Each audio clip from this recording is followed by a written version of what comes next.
Oh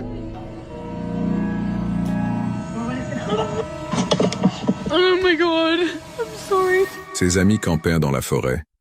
Soudain, ils ont entendu un bruit comme le cliquetis d'une clé dans les bois. Ils ont pris peur et se sont rendus compte qu'ils pourraient être en danger. Hear that? Get Trevor. Austin, get the light.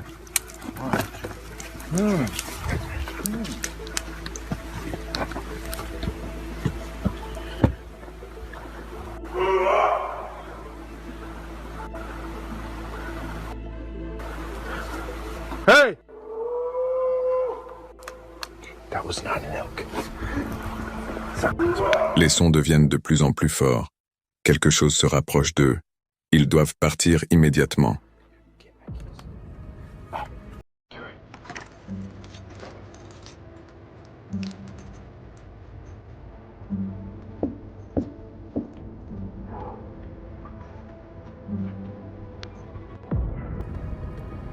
Everybody, get in my truck. Il se trouve dans une mine abandonnée, profondément enfouie dans la forêt. À l'intérieur, il a l'impression que les murs se referment sur lui, et cela pourrait bien l'être. We missed coming in because we were facing the wrong direction. But yeah, this is crazy. These timbers up there. That's really dangerous. So we'll get through here as fast as we can and get out of here before this all comes down. Les choses commencent à devenir étranges lorsqu'il entend des bruits bizarres. Cela pourrait être le vent, mais ce qu'il entend n'est ni le vent, ni quelque chose de bien plus inquiétant. Is that wind? I don't know if you can hear that on the camera.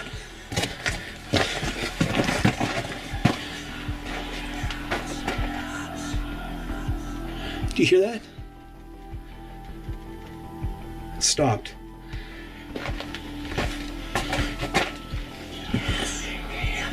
Well, I don't know what that is. That doesn't sound like wind, but that's crazy. Don't know if that's a bird. The Northwest Wind est la chaîne dédiée au récit d'aventure en plein air d'un homme passionné par le partage de ses expériences authentiques dans la nature, se concentrant particulièrement sur le camping, l'exploration et la recherche de terres éloignées et paisibles. Depuis plus de 15 ans, Sam, le créateur de la chaîne, rêve de posséder une propriété le long des rives de la rivière Allegheny. Cette vidéo en particulier capture un campement improvisé, un test crucial et à enjeu élevé pour déterminer si un terrain récemment disponible de 2 acres pouvait véritablement se sentir comme chez lui avant la date limite finale d'achat. La chaîne est connue pour son regard intime sur les réalités de la vie en plein air, mêlant souvent solitude paisible et rencontres inattendues, palpitantes ou inquiétantes. Face à une échéance serrée à midi, Sam prit la décision de camper en camion à la dernière minute sur ce terrain disputé de 2 acres le long de la rivière Allegheny. Bien que le terrain ne corresponde pas parfaitement à sa vision idéale, avec un accès limité à la rivière et un relief raide et difficile, une baisse de prix significative rendait cette dernière nuit d'essai justifiée. Le but du camp était simple, déterminer si l'emplacement pouvait résonner comme un chez-soi pour la vie. Avec peu de lumière du jour, Sam installa rapidement un espace confortable dans son Chevy Silverado, en s'appuyant sur sa station d'énergie à bec 3600 pour apporter un peu de confort moderne au cœur de la nature. ABOC 3600 power station with me. It's pretty much going to do everything for me tonight. If you go watch my abandoned train tunnel stealth camp, I reviewed this for the first time, loved it. I also did a standalone review for this while I shot that. So if you want to know more about the ABOC 3600, links in the description, more info in the description. You can go watch the train tunnel video, go watch the standalone video. I beat the heck out of it and it still works really well. I use it all the time. I didn't come out here to make this video for ABOC, but I'm gonna use this thing heavily in this video. So since they are such an awesome partner of the channel and have been showering me with their lovely power stations for a year now, and as you can see, it's got all the regular plugs. It's got an RV plug, or you could plug your dryer into it. We've got 12-volt power. We've got regular USBs. We've got USB-Cs. I think if you're looking for a power station, you can watch my reviews, my other camping videos where I use mine. And I think if you're going to buy a power station, this should be the brand that you choose. I've always been more of like a simpleton when it came to like cooking and eating. You know, give me frying pan over a fire or a pot, or my Jetboil is what I mainly use. And when I was packing the truck today, I was throwing this in here because I brought my laptop so I can watch a movie tonight because I knew I was gonna truck camp. So tonight we're gonna be cooking dinner in the air fryer powered by the ABOC. And then I'm gonna use the ABOC to charge my laptop or just throw on American Pickers or something. R.I.P. Frank. Rest in peace, Frank Fritz. I'm also going to use it to blow up that inflatable air mattress set that's specifically for the back of pickup trucks that Jessica got me as a gift. It's cold too. It's in the 40s and it's going to drop down to about 30 degrees tonight. So it's cold. The frost is on the pumpkin. 97%. It says at the current draw, and the screen doesn't flash like that. That's because I'm filming, but just figured I'd point that out. At the current draw, it says 32 days it would last. So. Il utilisa sa station d'énergie pour gonfler un matelas pneumatique taille normale dans la benne de son camion et, pour le dîner, prépara des jalapeño poppers au fromage frais dans une friteuse à air portable. Alors que le soleil se couchait, Sam réfléchit à la région, reconnaissant qu'elle contenait un microcosme de tout ce qu'il aime vraiment sur cette terre, juste après sa femme Jessica. Lorsque l'obscurité enveloppa la propriété, la tranquillité fut soudainement brisée par un son terrifiant. Assis dans la chaleur de son siège avant, Sam entendit un bruit vraiment inquiétant provenant des bois. There's a really up noise coming from the woods right now. It sounds like a woman screaming.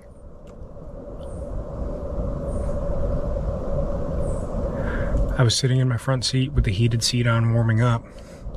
It's been dark for a long time now, and it sounds like a woman screaming bloody murder. Listen.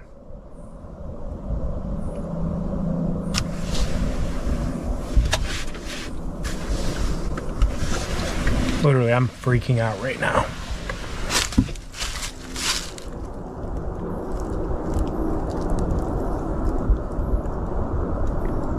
I don't know what the hell that was, but that has me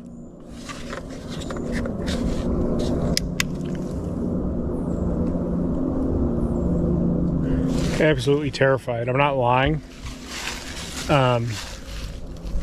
Literally,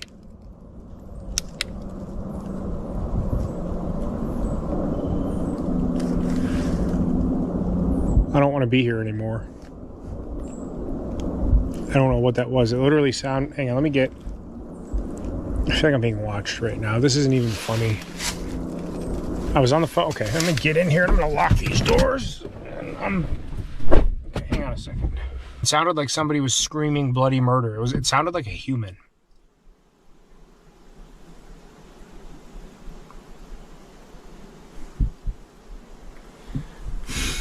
It sounded like a woman was being tortured or beaten. I was on the phone with Jessica and I kept hearing it, and I opened my door and it got more severe, like it was more blood curdling. And I literally told her, as I'm picking up the camera to start recording, I said, let me call you right back. And I opened the door and it was really loud and it sounded really close. Les cris glaçants étaient intermittents, exprimant une douleur et une détresse extrême. L'incident fut si intense qu'il interrompit un appel téléphonique avec sa femme. Il dut raccrocher brusquement pour aller enquêter. En ouvrant la porte de son camion, les cris devinrent encore plus forts et horrifiants, semblant extrêmement proches. Dès qu'il sortit et commença à parler et filmer, le bruit s'arrêta. Secoué et convaincu d'avoir entendu une femme en véritable détresse, Sam abandonna immédiatement son campement. Se sentant en danger et paranoïaque, il réalisa que la route isolée à sens unique rendait une fuite rapide impossible. Il conduisit ensuite sur un mile vers la route principale pour retrouver son calme, profondément perturbé et certain que ses cris appartenaient à une femme en danger. Guidé par son instinct, il prit la décision difficile d'appeler la police d'État. L'attente fut remplie d'anxiété, aggravée par une alarme de tornade qui se déclencha pendant l'appel. 2 officiers arrivèrent finalement et, après une courte conversation, acceptèrent de suivre Sam jusqu'à la propriété. La scène devint surréaliste alors que Sam était escorté par 2 policiers de Pennsylvanie dans ce lieu isolé. Une fois sur place, les officiers, Méfiants face à l'environnement et à une cabane délabrée, s'en approchèrent avec leur équipement défensif, laissant Sam attendre nerveusement. Ils informèrent Sam qu'ils allaient en vérifier une habitation voisine et qu'ils le rappelleraient si une déclaration officielle s'avérait nécessaire. Cet événement se révéla être l'une des expériences les plus troublantes de la vie de camping de Sam. Il quitta la propriété et rentra chez lui, les nerfs à vif. Il confirma sa décision de ne pas acheter le terrain, estimant que cette rencontre étrange était peut-être un signe. Bien qu'il n'ait eu aucune confirmation de la police sur l'origine des cris, Sam affirma avoir suivi son instinct en voyant un message fort, faire confiance à sa voix intérieure dans la nature, même si cela semble excessif. Il conclut en espérant que la situation se résolve un jour, promettant de tenir son public informé si la police venait à révéler quelque chose. Que pensez-vous de cette rencontre ?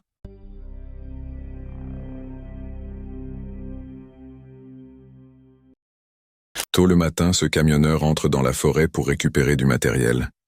Il ne remarque pas la silhouette terrifiante, aussi haute que les arbres, qu'il observe.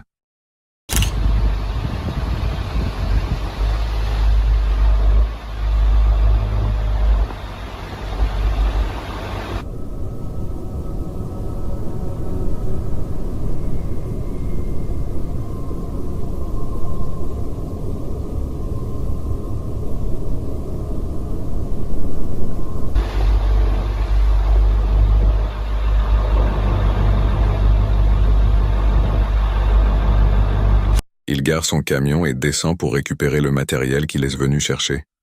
C'est à ce moment que la bête décide de bondir.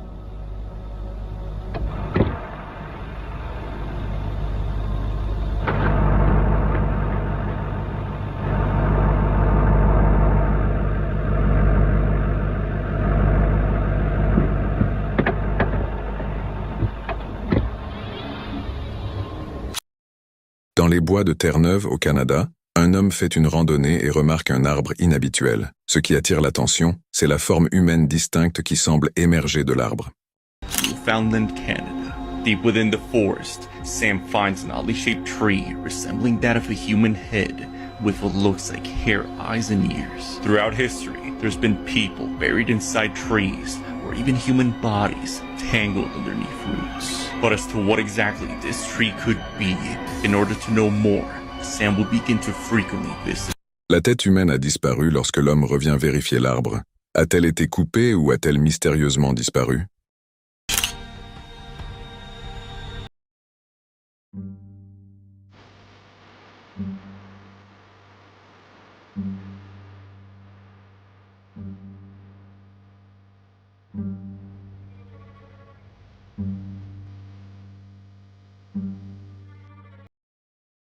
Nous sommes en 1997, dans les bois autour du comté d'Emerson. Lors d'une randonnée, ce couple reste figé en remarquant des silhouettes translucides se faufiler à travers la forêt.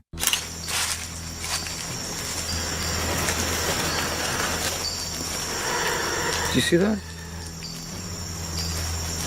Over there, look, over there. You see that? What the hell?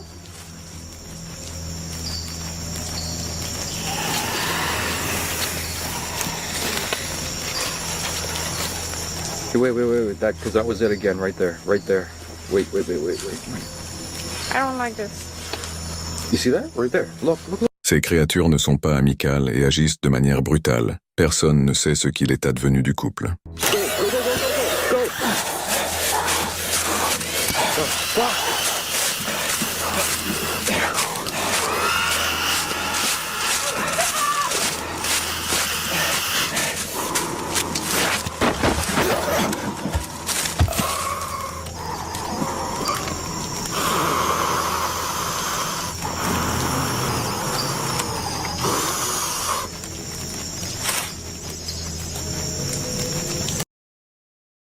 Dave C'est Paranormal est animé par Dave, un enquêteur qui mêle curiosité personnelle et intérêt pour l'histoire, revenant souvent sur des lieux porteurs d'histoires de vies oubliées et d'événements inexpliqués. Dans cet épisode en particulier, il arrive à Cannock Chase, plus précisément à Brockton, un endroit situé au cœur du Staffordshire, qui faisait autrefois partie d'une vaste forêt royale dédiée à la chasse. Aujourd'hui, c'est un bois tranquille et étendu, qui résonnent encore des échos d'une époque révolue. Cette zone servait autrefois de terrain associé à un camp militaire de la Première Guerre mondiale, où des soldats vivaient, s'entraînaient, attendaient, et pour beaucoup, ne sont jamais revenus chez eux. Ce soir-là, Dave et son ami Stuart s'aventurent dans ces bois, non pas à la recherche de légendes exagérées, mais pour comprendre si les strates d'histoire présentes ici renferment quelque chose de plus profond que de simples vestiges sur d'anciennes cartes et une terre oubliée. I've got Stuart. He's back again. I'm back So- to ruin everything. So, yes, because you wouldn't expect me to do this alone because there's too many dodgy people around. So obviously, yes. And yeah, you never know. We might pick up something paranormal. So with that, let's see if we can find this World War I camp. Let's see if we can find some ghosts or anything paranormal. So stay tuned. It is a very windy night though. Yes, it is. Sorry about that, guys. This is the best we're going to get tonight. It was either this or no video at all. Le vent domine l'atmosphère dès le début, s'engouffrant dans les arbres par rafales irrégulières, et il devient clair que l'expérience de ce soir se déroulera sous la présence constante du bruit plutôt que du silence. Le sol humide sous leurs pieds et les branches qui bougent au-dessus d'eux créent un décor où il devient difficile de déterminer ce qui appartient à la nature et ce qui relève du souvenir. Un type d'environnement où la subtilité peut facilement se faire passer pour quelque chose de significatif. I've only ever gone live once and wasn't very good because of the signal. Oh wow, loads of deer. Yeah, it's one of their favourite spots, so unfortunately we will be disturbing the deer doing this investigation, but it can't be helped. Yeah.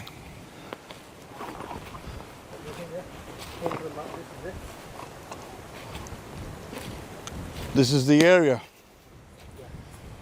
Right, okay. Man, it's right next to the road.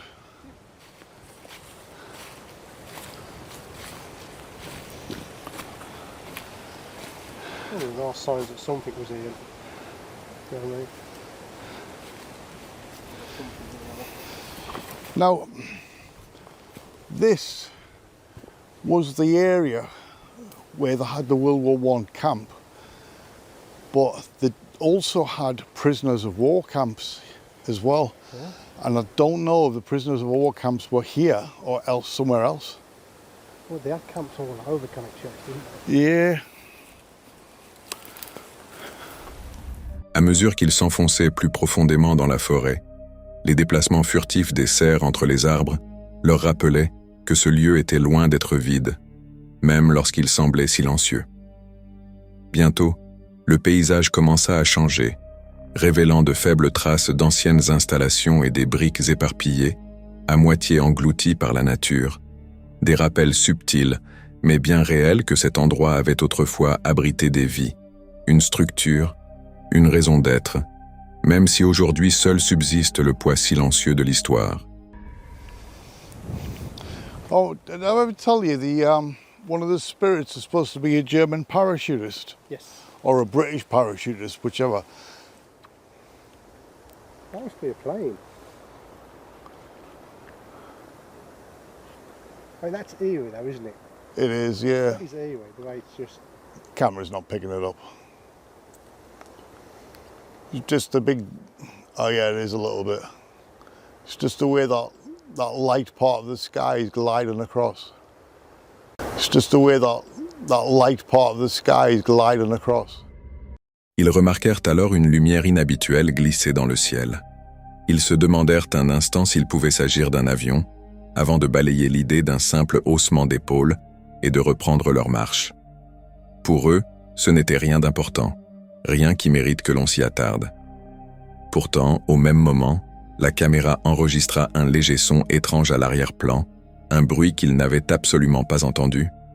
Alors, ils continuèrent leur progression, totalement inconscients. Et ce ne serait pas la dernière fois. So now in the wooded area, which is allegedly haunted, there are many reports online, if you want to Google it, World War I camp, Brockton, Cannock Chase. Brockton, Cannock Chase.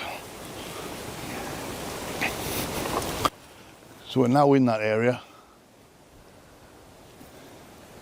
Well, where these trees are in front of us here, I can find me light as well. I can find me light as well.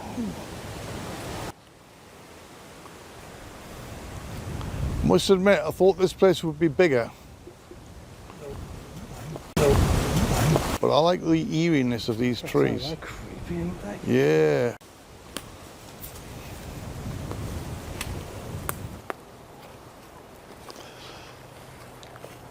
Well, these woods are supposed to be haunted. So make something happen, spirits.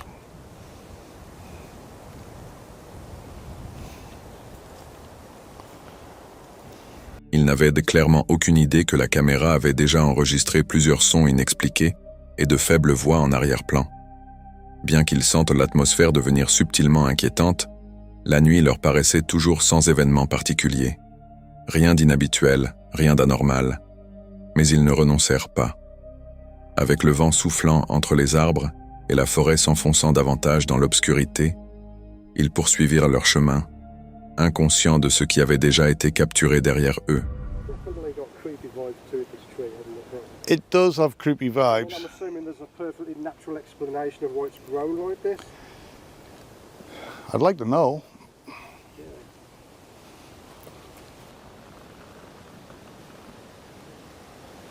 Now this has got a creepy feel.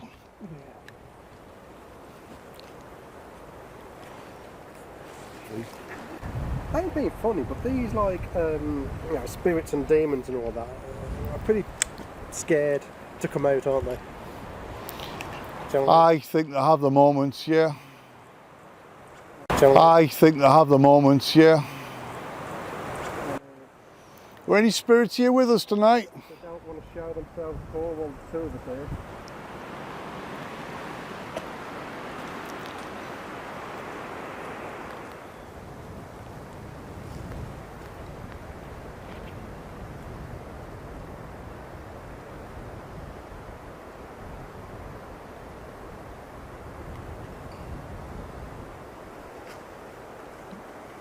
That was weird.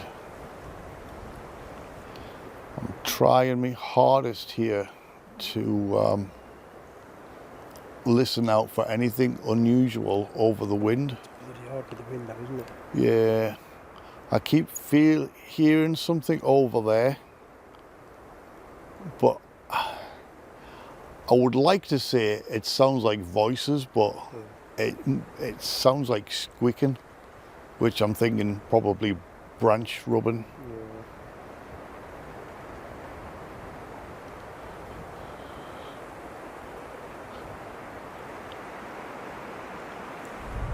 Au fil de la nuit, la forêt n'offrit guère plus que des branches qui se balançaient, de faibles craquements et des sons lointains impossibles à distinguer du souffle constant du vent. Chaque bruit semblait étouffé ou déformé, les laissant incertains de savoir si ce qu'ils entendaient avait un sens, ou si ce n'était que la nature qui se heurtait à elle-même. Sur le moment, tout paraissait flou, indécis. Une enquête sans incident, façonnée davantage par la météo que par le surnaturel. Mais plus tard, en revoyant les enregistrements, ces mêmes instants ténus prirent une toute autre importance. Des sons subtils qui se fondaient auparavant dans le vent se démarquèrent soudain, avec des contours plus nets, des murmures, des tonalités étranges qui ne correspondaient pas vraiment au rythme naturel des bois. Alors, la question vous revient. N'était-ce que le vent entre les arbres? Ou Dave a-t-il, sans le savoir, capturé des voix qui ne devraient pas exister dans la nuit?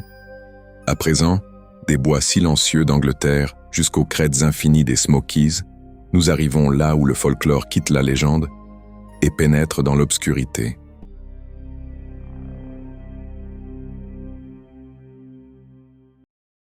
Cet homme cherche l'endroit parfait pour installer sa tente. Pourtant, il ne peut s'empêcher de ressentir qu'une présence le suit.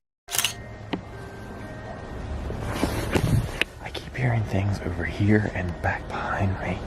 Right over here, or behind the camera, I should say, but...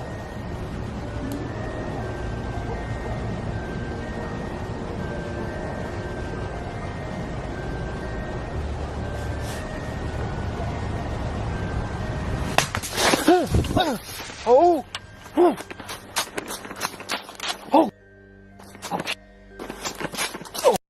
Il a monté sa tente dans un endroit sûr. Ensuite, il utilise un appareil pour demander s'il y a des créatures étranges dans la forêt. Il obtient une réponse choquante. I don't know what that said.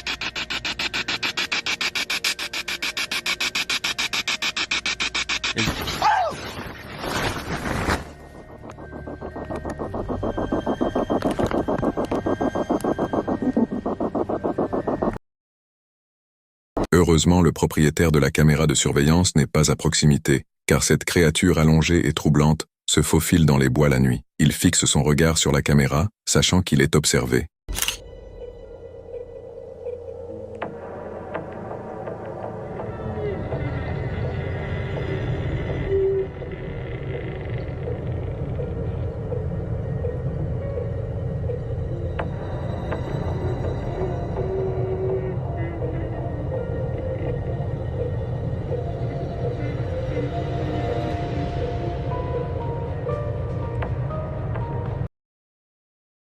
Lost in Wonder est une chaîne dédiée aux frissons et à la contemplation tranquille de l'aventure en plein air, se concentrant souvent sur le stealth camping, la randonnée et l'exploration de lieux historiques ou abandonnés.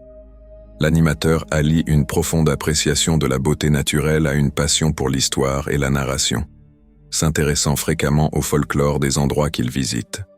Connu pour sa préparation minutieuse et son ton réfléchi, l'animateur n'est généralement pas du genre à paniquer, rendant les moments authentiques de peur ou de malaise particulièrement captivants pour son public. Le 31 octobre 2025, l'aventure commence lorsque l'animateur est déposé et entreprend une randonnée sur le Bruce Trail en Ontario, en direction d'un lieu réputé, les ruines de l'Ermitage, près d'Ancaster. Cette demeure autrefois majestueuse est hantée par la tragique histoire de William Black, un cocher tombé amoureux de la nièce du maître de maison. Après que sa demande en mariage interdite ait été cruellement rejetée, William se serait donné la mort dans la grange qui se trouvait autrefois à proximité. Selon le folklore local, des gens auraient depuis aperçu des silhouettes étranges, entendu des pas tournant autour des ruines, ou ressenti un frisson inexplicable. Alors que la nuit tombait, l'animateur rejoignit les ruines, qui avaient été rénovées tout en conservant une partie de la structure originale. I don't know if you can see, but look at those clouds.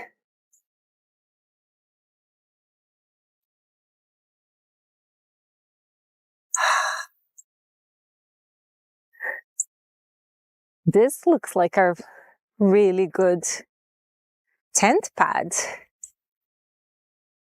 It almost...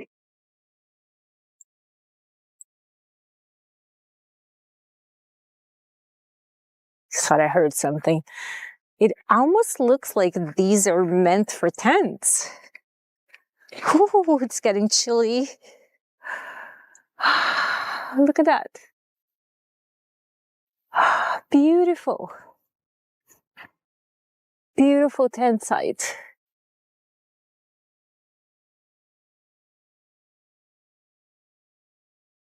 It might be a little bit of a restless night because it is pretty windy and the wind is making a lot of noise.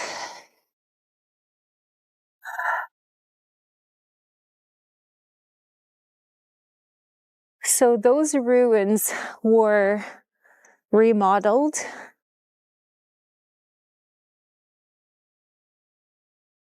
But they used the main structure of the house.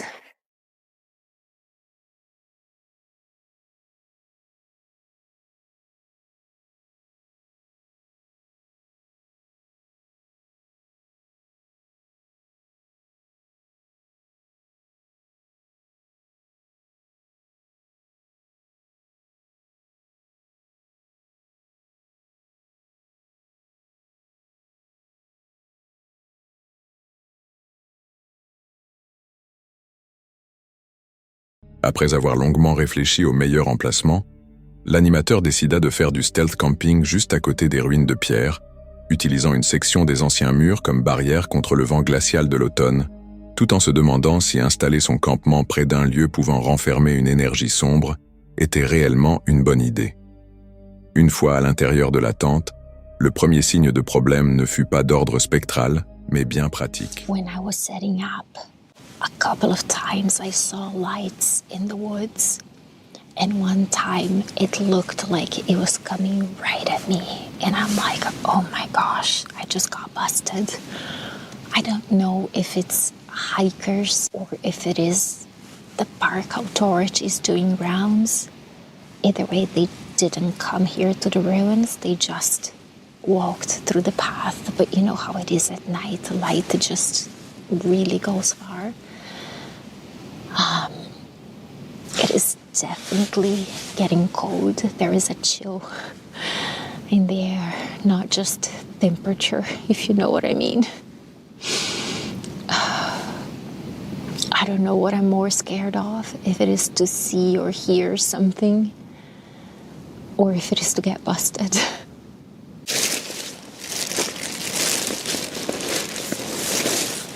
I forgot my pump, so I'm gonna have to inflate all by mouth.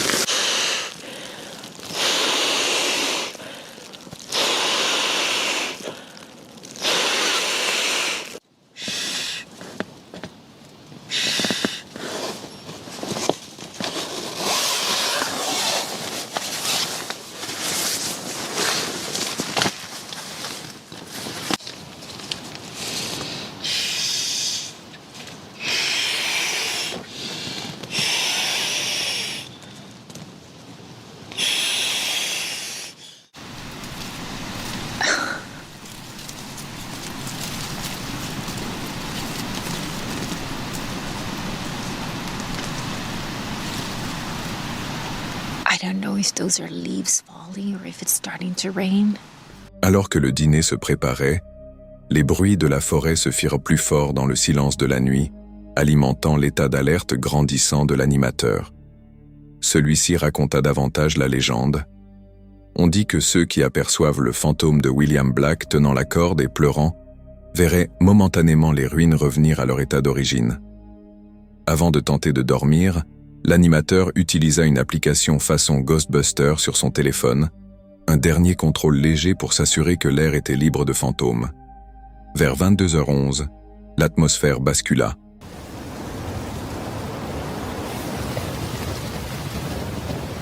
I don't know why this piece of really thin fabric makes me feel more protected. It's ridiculous. It is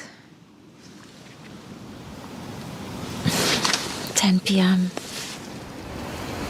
I think it's about time I try to get some sleep. Keep hearing noises outside of the tent. And it's probably just the rustling of the leaves or a raccoon, but I can't stop thinking about the story of William Black and getting his heart broken and taking his own life.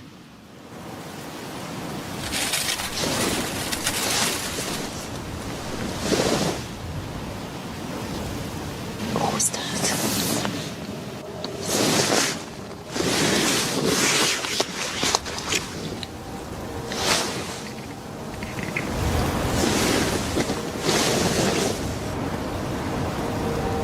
The wind doesn't stop. It is one cold, windy autumn night. Earlier on, I heard some people walking through the path, through the trail, with flashlights. I don't think they saw me. I turned all the lights off.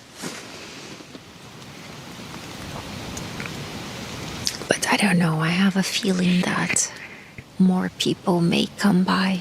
Peu de temps après, un son bien plus terrifiant se fit entendre. Un peu plus tard, l'animateur distingua clairement des pas. Il nota que, cette fois, les bruits étaient beaucoup plus proches qu'auparavant, pas simplement un vague écho venant du sentier. L'animateur resta silencieux, tendant l'oreille, avant de décider de tenter simplement de se rendormir. Malgré les efforts pour minimiser ce qu'il avait entendu, la nuit fut agitée et pleine d'inquiétude. Au matin, il découvrit une fine couche de glace sur la tente. À la lumière du jour, les ruines paraissaient beaucoup moins menaçantes, presque magnifiques sous les couleurs d'automne. En rangeant son campement, veillant à laisser les lieux tels qu'il les avait trouvés, ses pensées finales ne se tournèrent pas vers les fantômes, mais vers la notion même de chagrin persistant. Il conclut que l'histoire de William n'était peut-être pas celle d'un fantôme réel, mais plutôt celle d'un amour qui ne sait jamais vraiment s'éteindre. Les ruines, au fond, semblaient être un endroit où le passé attend, patient, gravé dans la pierre, et où l'écho de pas, réel ou imaginaire, prouve que la terre, hantée ou non, n'oublie jamais. Et vous, que pensez-vous de cette rencontre ?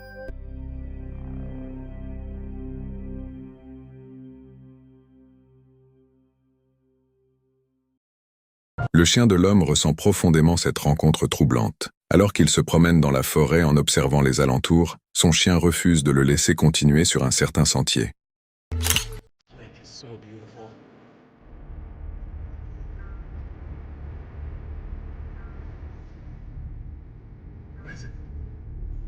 What? Come on. When he sees something, he's got his attention. What's going on, Toby?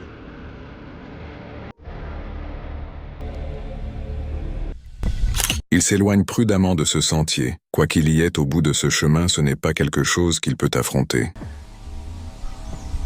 Go back. Come on, Toby. Yeah, he don't like it over there. Okay, we're not going that way.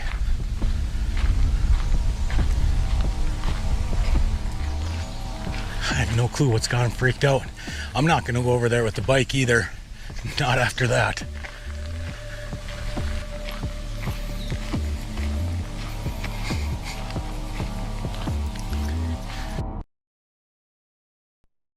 En conduisant, le conducteur aperçoit un homme au bord de la forêt, ce qui le pousse à s'arrêter. Cet homme le met mal à l'aise, surtout avec le revêtement blanc sur sa peau et sa voix étrange. Le conducteur tente de communiquer avec lui, mais ce qui semblait être une interaction inoffensive prend rapidement une tournure terrifiante. Buddy, how you doing? Oh, just some cruisers, man.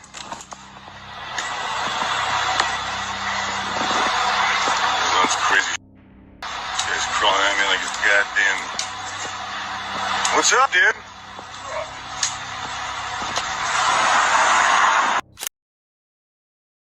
La femme change son itinéraire de randonnée habituel et tombe sur un site terrifiant. En voyant ce qui semble être un os humain au sol, elle soupçonne fortement un acte criminel.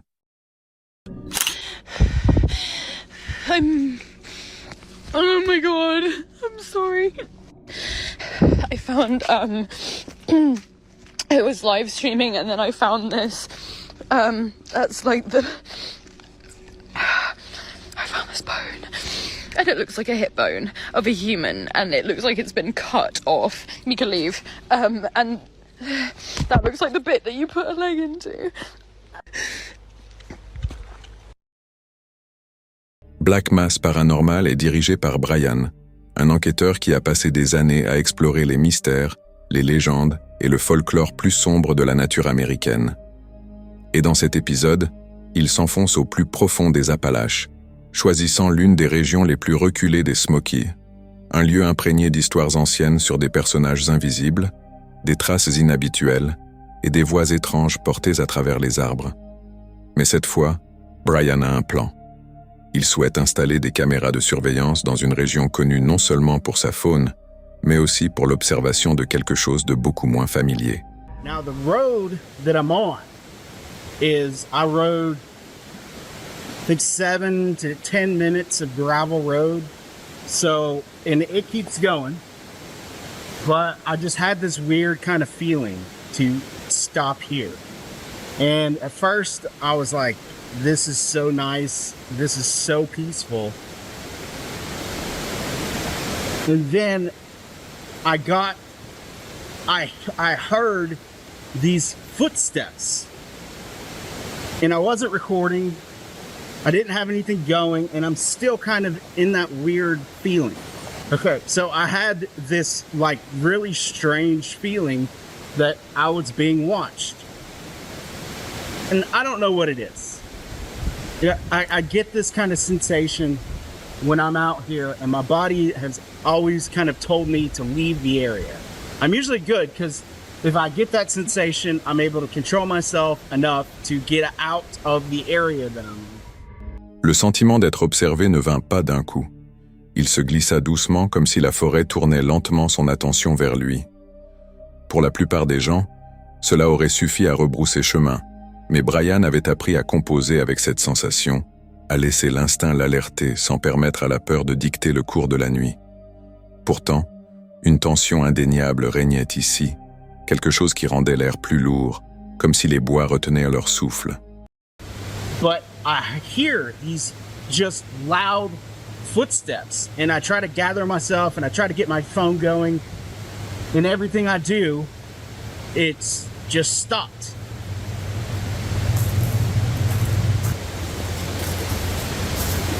So my goal was on this trip to ride the Honda CT125, a total of 500 miles throughout the Smokies.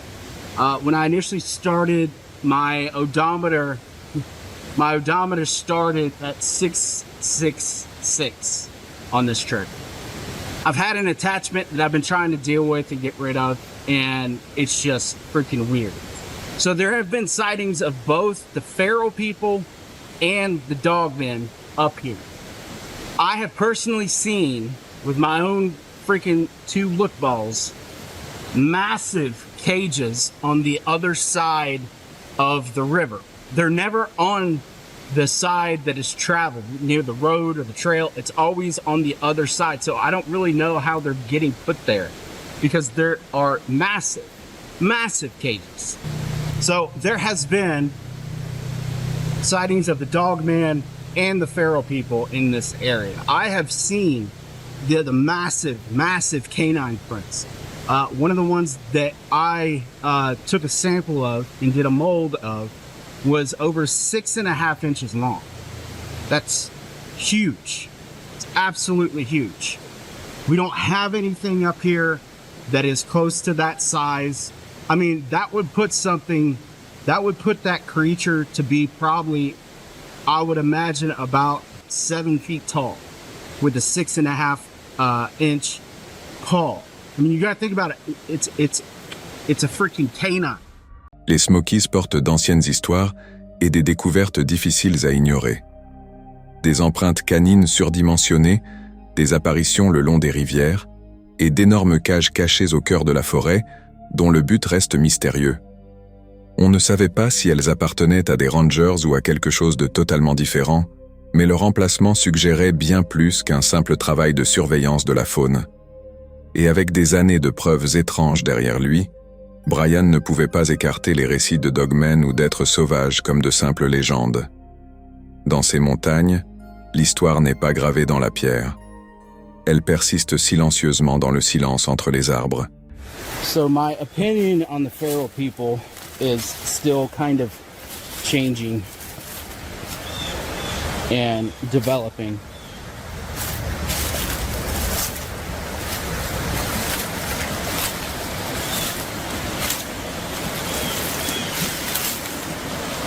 Because, especially with these people that have been threatening me,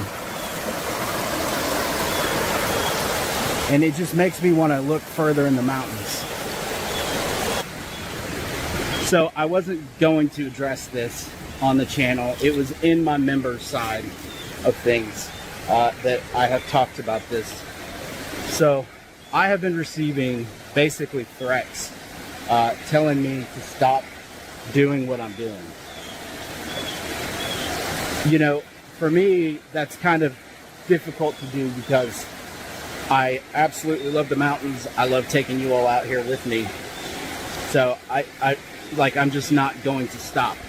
Et ainsi, Brian parla un moment à la caméra, partageant ses pensées avec les spectateurs qui l'avaient suivi à travers d'innombrables montagnes et de longues nuits. Jusqu'à présent, rien d'inhabituel ne s'était produit depuis qu'il avait garé sa moto et commencé à marcher. Seulement des histoires, des sentiers silencieux et le rythme régulier de la forêt autour de lui. Mais ce sentiment de calme allait bientôt disparaître. And I'll tell you what, it gets scary when water comes up here, which is what these big logs are. So the river's cut down, but when we get real heavy storms, the water will rise up high enough to push logs like that up here. That one looks like it's been cut somehow. That water looks red.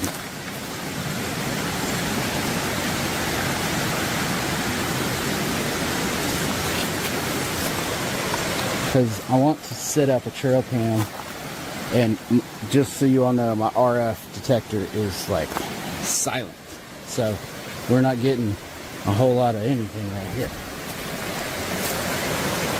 And I don't really have that feeling of being watched either. Of being watched either. Of being watched either. Of being watched either. How weird. And this just jumped. That might have been me with the phone though. Obviously there's no cell service up here, but it's still an electronic device. I'm looking for areas where things may have cut across, because the water's on the other side, obviously. À l'époque, Brian ne le savait pas, mais la caméra avait déjà commencé à capter de faibles sons que, plus tard, il croirait provenir des êtres sauvages cachés quelque part dans la forêt. Même avant que son appareil ne signale quoi que ce soit, la forêt envoyait déjà de subtils indices, de légers changements de pression de l'air, des poches de silence soudaines et l'impression fugace que quelque chose avait traversé le sentier quelques instants avant son arrivée. Ici, même le simple craquement des feuilles sous les pas prenait un poids différent, façonné par la possibilité de qui ou quoi pouvait être en train de l'observer. Well, hold on a second.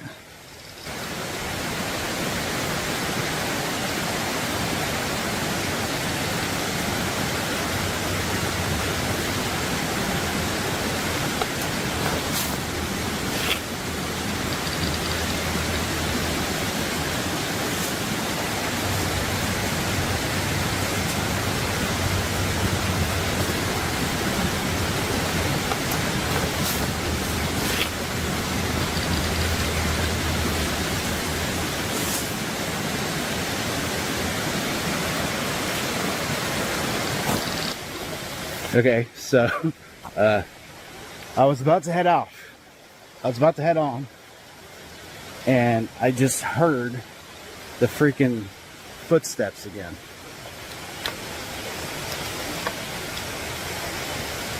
I'm hoping you all are going to be able to hear them too because of my earbuds.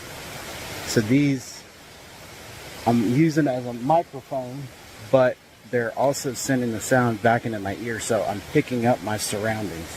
I've got them in transparency mode. Cette fois, ils vinrent avec une clarté qui resserrait l'air autour de lui, assez distincte pour le faire s'immobiliser, mais suffisamment faible pour suggérer la distance. C'était le genre de son qu'on pourrait facilement écarter ailleurs. Mais ici, au cœur des Smokies, les pas portaient un tout autre sens, surtout lorsqu'aucune autre présence n'était visible sur le sentier. Tout au long de l'aventure, Brian s'enfonça davantage dans la nature sauvage des Appalaches, entouré du mouvement constant des arbres, du vent imprévisible et des tonalités subtiles qui montaient et disparaissaient sans motif. À ce moment-là, Il était impossible de dire quels sons appartenaient à la forêt et lesquels laissaient présager quelque chose de complètement différent. Mais plus tard, en visionnant les enregistrements, la nuit révéla bien plus qu'il ne l'avait réalisé. De faibles voix, des impacts légers et des sons qui ne correspondaient pas du tout au vent. Que ces bruits soient les échos naturels d'un vaste paysage vivant ou quelque chose de plus étrange se cachant dans l'obscurité des Appalaches, c'est à vous d'en juger. Que pensez-vous que Brian ait capté là-bas? Le souffle des montagnes ou quelque chose qui le suivait à travers les arbres?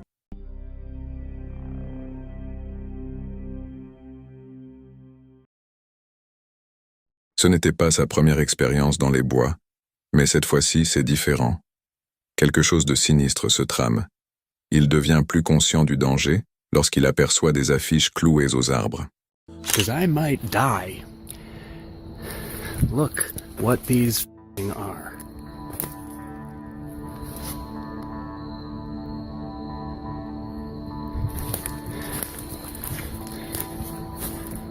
What the is going on in here? And this isn't like woods I've never been to. Like I've been here before. I've been here a lot. I've been here so much I've actually been to the hospital getting stitches because of some of the adventures that I've had. Il s'enfonça plus profondément dans la forêt et remarqua des signes montrant que quelqu'un avait délibérément installé des pièges. Tout indiquait que cette personne était dans les parages. Stacy Peterson, 23 years old, missing from Illinois 2007.